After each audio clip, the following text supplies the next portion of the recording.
Hello guys. और इस video में हम देखने वाले हैं KNN एल्गोरिदम।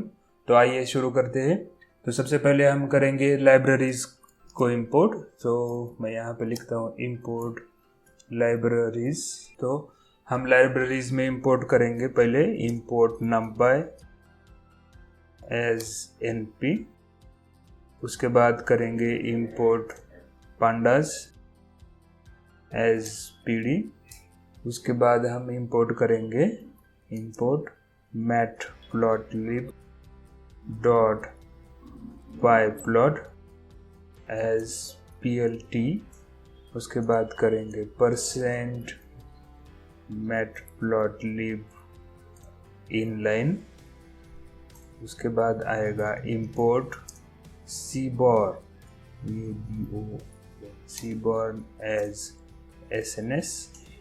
उसके बाद हम करेंगे प्री प्रोसेसिंग के लिए so from sklearn dot pre processing import. उस यहाँ से हम इंपोर्ट करेंगे लेबल एनकोडर। उसके बाद स्केलर से ही आएगा from sklearn dot model selection import train test split भी हम इंपोर्ट करेंगे। के बाद हम इंपोर्ट करेंगे हमारा मैट्रिक्स। सो हम लिखेंगे from sklearn dot matrix import. अब हम एक ही लाइन में सब कुछ इंपोर्ट कर देंगे। से हमें क्या क्या लगता है, हमें लगता है कन्फ्यूजन मैट्रिक्स कॉमा, उसके बाद लगता है एक्यूरेसी स्कोर, और उसके बाद हमें लगता है क्लासिफिकेशन रिपोर्ट। तो उसके बाद हम एक और चीज़ यहाँ पे इंपोर्ट करेंगे। हम इंपोर्ट करेंगे from sklearn dot pre processing import standard scaler. अभी स्टैंडर्ड स्केलर की तो ज़रूरत हमें डायरेक्टली नहीं है, पर अगर ज़रूरत पड़ती है तब हम स्टैंडर्ड स्केलर यूज़ करेंगे। उसके बाद हम करेंगे इंपोर्ट वार्निंग्स, और वहाँ पे लिखेंगे वार्निंग्स डॉट फिल्टर वार्निंग्स। और फिल्टर करके क्या करना होता है, फिल्टर करके करते हैं इग्नोर। तो ये सब लाइब्रेरीज हम यहाँ पे इंपोर्ट कर रहे हैं। तो इन सारे लाइब्रेरीज में जो स्टैंडर्ड स्केलर है वो हम अगर हमें ज़रूरत पड़ती है, मतलब हमारी एक्यूरेसी का एकदम कम आती है, या फिर कुछ हमें लगता है कि हमें स्केलिंग करना चाहिए, तभी हम स्टैंडर्ड स्केलर इस्तेमाल करने वाले हैं। ठीक है।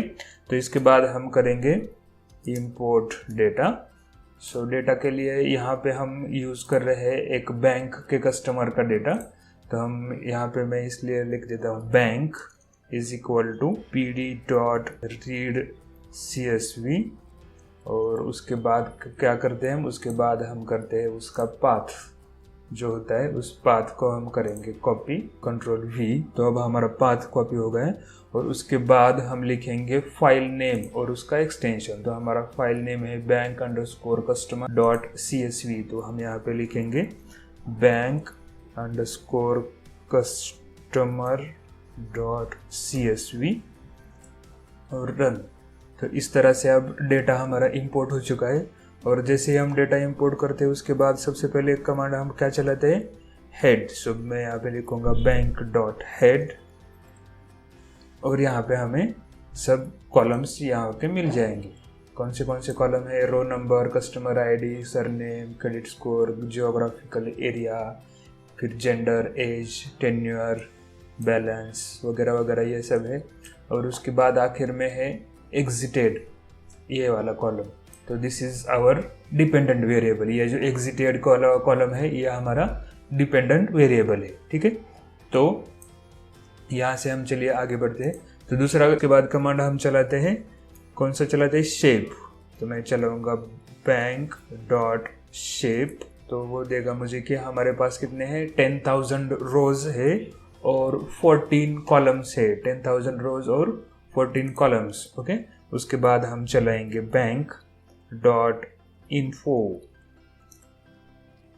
तो मैं चलाऊंगा तब क्या आ गया, देखो सब कॉलम के नेम्स आ गए, नॉन नल काउंट आ गया, तो हर जगह 10,000 है, मतलब कोई भी एनी वैल्यू नहीं है, और उसी के साथ डेटा टाइप भी हमें मिल गए सब। तो यहाँ पे कुछ ऑब्जेक्ट वाले हैं, कुछ इंटीजर है और कुछ फ्लोट के डेटा टाइप्स है। ओके, तो उसके बाद हम यहाँ पे करने वाले हैं इस डेटा को थोड़ा सा ऑर्गेनाइज मतलब क्या है, देखो अभी ये रो नंबर तो हमें नहीं चाहिए, कस्टमर आईडी यूनिक होगा और सरनेम कोई मायने नहीं करेगा, तो इसलिए हम इन 3 कॉलम्स को ड्रॉप कर रहे हैं। ठीक है, तो हम यहाँ पे ड्रॉप करेंगे उसे, तो मैं यहाँ पे लिखूंगा फिर से बैंक, कि मुझे उसी नाम से डेटाबेस चाहिए, तो मैं यहाँ पे लिखूंगा बैंक, लेकिन जो मेरा बैंक नाम का डेटाबेस है वहाँ से आप ड्रॉप करो क्या ड्रॉप करो, आप एक लिस्ट ड्रॉप करो कॉलम्स की, और वो कॉलम्स कौन से है, सो पहला है रो नंबर, उसके बाद है कस्टमर आईडी, और उसके बाद तीसरा कॉलम है हमारा सरनेम। तो ये 3 कॉलम करने हैं, और उसी के साथ साथ हमें करना है एक्सेस इज इक्वल टू 1, मतलब पूरा का पूरा कॉलम हमें डिलीट करना है।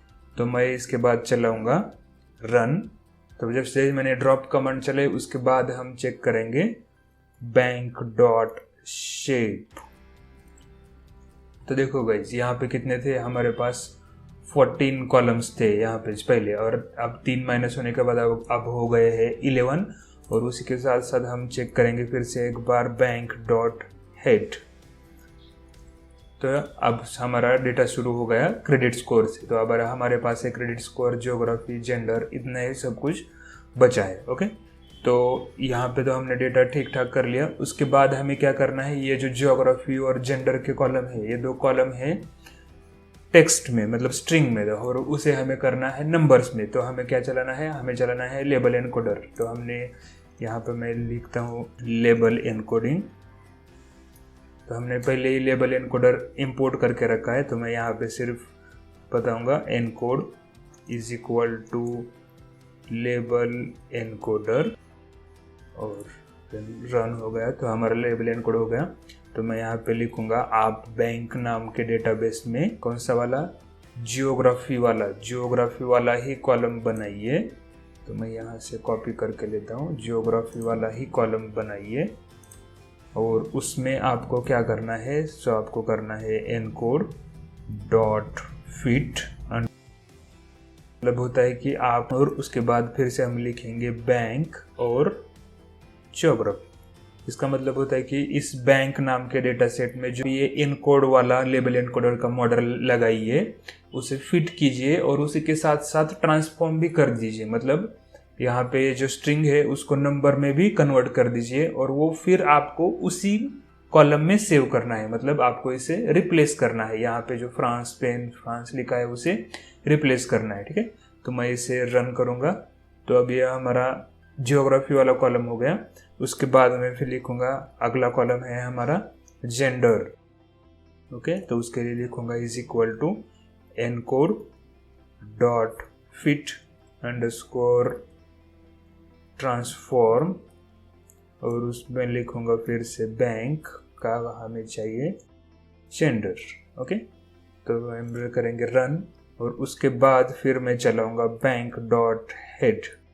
तो हमें चेक करना है कि हमारा लेबल एनकोडर हुआ है नहीं, तो हमारा लेबल एनकोडिंग हो गया है। यहाँ पे देखो पहले क्या था, फ्रांस, तो अब यहाँ पे 0200 आ गया, और जो जेंडर में फीमेल वगैरह था वहाँ पे 00 आ गया, मतलब जहाँ फीमेल होगा वहाँ पे 0 आ गया, जहाँ पे मेल होगा वहाँ पे 1 आएगा। ओके, तो इस तरह से हमने डेटा को अब बना ही लिया है। उसके बाद हम कमांड चलाएंगे डिस्क्राइब। सो मैं यहाँ, अब सारा डेटा हमारा न्यूमेरिकल फॉर्मेट में है, तो मैं यहाँ पे चलाऊंगा बैंक डॉट डिस्क्राइब, तो मुझे एक शॉर्ट स्टैटिस्टिकल समरी मिल जाएगी सारे कॉलम्स की। ओके, कि काउंट कितना है, मीन वैल्यू क्रेडिट स्कोर कितनी है, स्टैंडर्ड डे इतना है, मिनिमम वैल्यू 350 है, 50%। अब देखो मीन 650.5 है, 50% 652 है, मतलब एक ठीक ठाक तरीके से हमारा डेटा बैलेंस है। उसके बाद एज भी आपका एज का मीन है 38.9, तो 50% है 37। सेम उसी तरह आप बैलेंस में भी जाएंगे तो बैलेंस में मीन है 76,000 और 50% है 97,000। इसका मतलब आपका ये डेटा में कहाँ पे तो कुछ वैल्यू कम ज़्यादा है मतलब आपका जो मैक्सिमम है वहाँ मिनिमम वैल्यू तो है 0 है, मतलब 0 में ज़्यादा वैल्यूज यहाँ पे आने वाली है।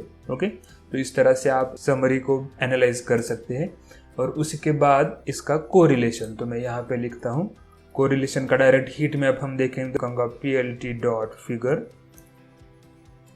उसमें मैं लिखूंगा फिक्स साइज और फिक्स साइज में लिखूंगा से 13,8 और उसके बाद मैं लिखूंगा sns.heatmap और वहाँ पे लिखूंगा क्या लिखना होता है हमें, डेटा सेट का नाम .core कि हर का रिलेशन दो और मुझे यहाँ पे दो nOut is equal to true और आखिर में हम लिखते हैं plt.show, मतलब इस प्लॉट को शो करो।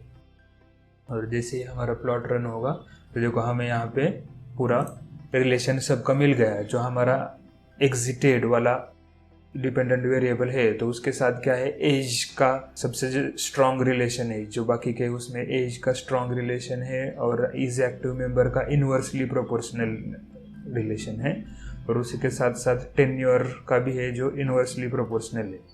ओके, तो इस तरह से हमने फाइंड आउट कर लिया है कि कौन कौन से वेरिएबल का किस वेरिएबल के साथ किस तरह का रिलेशन है। तो गाइज इस वीडियो में इतना ही, अगले वीडियो में हम देखेंगे डेटा डिस्ट्रीब्यूशन और plotting. So thank you for watching the video.